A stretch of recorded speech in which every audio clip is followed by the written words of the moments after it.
श्री मडेवाळेश्वर महादेव या ठिकाणी आपण भक्ताचे मनोगत ऐकणार आहोत। पूर्ण मनोगत ऐका। असेच नवनवीन व्हिडिओसाठी श्री नागेश्वर झुंगा चॅनलला सबस्क्राईब करायला विसरू नका। पुढचे 4 मला कार्यक्रमाची रूपरेषा सांगणार। राम मंदिरमध्ये महादेवाची स्थापना करावी ही संकल्पना कल्पेताईला आली पहिल्यांदा। काय झालं त्याचा विशेष म्हणजे काकडा चालू असताना मारुतीच्या समोर एक छोटंसं महादेवाची पिंडी कोणीतरी आणून ठेवलेली आहे। तर त्या पिंडीवर पाणी घालून असं तसं हे दिवे लावून महाराज म्हणजे असं खूप तिथं अस्वच्छता होती। माझ्या मनात असं आलं की महादेवाला कुठंतरी बाहेर स्वतंत्र जागा असती तरी मारुतीचा आणि महादेवाची अशी अवस्था झाली नसते। एक माझ्या मनात संकल्पना लगेच आली आणि लगेच मला कल्पेताईने सांगितलं की माझी इच्छा आहे की मला इथे एक महादेवाची पिंड स्थापना करायची। माझं त्यांना माहिती नव्हतं आणि त्यांचं मला माहिती नव्हतं। हा योगायोग आणि एक इतकं छान असं वाटलं की चला राम येत आहे तरी त्यांच्या सोबत पाहिजेतच तो। त्या दोघांचं एकमेकाच्या हृदय गोडी साखरेचे ठाई, रामचंद्राचा ईश्वर तो हा जाणार रामेश्वर। लगेच त्या अभंगाची प्रचिती आली। मग पुन्हा ट्रस्टीकडे जाऊन त्यांना जागा मागितला आम्ही।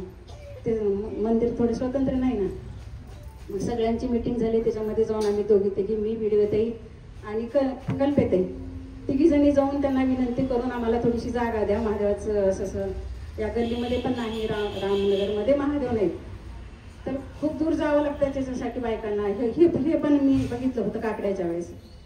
म्हणजे सगळ्यांची भक्ती श्रद्धा सगळं काही तर राम आहे आणि तिथं इथंच ईश्वर आहे, ते दोन्ही एकत्र आले तर खूपच चांगलं होईल म्हणून आम्ही दोघी तिघींनी मिळून ही संकल्पना केली आणि मग पुढे आम्ही त्यांच्यापर्यंत गेलो। त्यांनी सुद्धा आम्हाला अगदी आनंदानं तिथं जागा दिली आणि मग पुन्हा आम्ही पुढच्या कार्याला सुरुवात केली। मी कुठे गेली नाही बरं का, व्हिडिओताई आणि कल्पेताईंनी खूप काही ठिकाणी जाऊन सहकार्य बरेच जणांचं सहकार्य मागितलं, त्यांनी केलं आणि हळूहळू कामाला सुरुवात झाली। ज्या दिवशी सुरुवात झाली त्या दिवशी मी अयोध्येमध्ये होते। मला तिथं फोन आला आणि ट्रस्टच्या लोकांनी आपल्याला 10 बाय 10ची जागा दिली। मग थोडंसं ते कोण ते वगैरे येत असल्यामुळं 8 बाय 10च्या जागेमध्ये एक सुंदरसं असं रामेश्वराची स्थापना 4 ऑगस्ट दिवशी करायची ठरवली। काम चालू आहे, अर्ध काम चालू आहे आता। त्याच्यामध्ये आम्ही म्हणलो की लगेच कळसाचं पण बांधकाम करू। थोडंसं अडचणीमुळे ते लोक म्हणत होते की आपण पुढच्या वर्षी करू कळसाचं। त्यांना आम्ही थोडीशी हिंमत दिली। आम्ही अजून थोडंसं कोणाचं सहकार्य करून आम्ही तुम्हाला थोडंसं काही खारीचा वाटा आम्ही उचलू, ते पण खुश झाले आणि आता कळसाच्या बांधकामाला सुरुवात करायची। आपलं गाभारा झालेला आहे, पायऱ्या झालेल्या आहेत, आता टाईल्स येऊन पडलेला आहे, विटा येऊन पडलेले आहेत। तर या एका महिन्यामध्ये काम पूर्ण होईल आणि आता ह्याच्या पुढे 30 ते 3 तारखेपर्यंत म्हणजे 4 दिवस आपण कार्यक्रम ठेवलेला आहे। शिवलीला अमृत, शिवलीला अमृत सुरू होण्याच्या आधी एक अर्धा तास म्हणजे सगळेजण वेळ पोहोचावं तिथं त्यावेळेत म्हणून आपण ओम नमः शिवायचा जप एक अर्धा तास 15 मिनिटं काय होईल आणि त्या मार्गदर्शनाखाली उद्धव महाराजांना अशी विनंती करायला आलेली आहे मी की तुम्ही तिथं मार्गदर्शन करायला यावं तुम्ही आणि व्यासपीठ तुम्ही सांभाळायचं।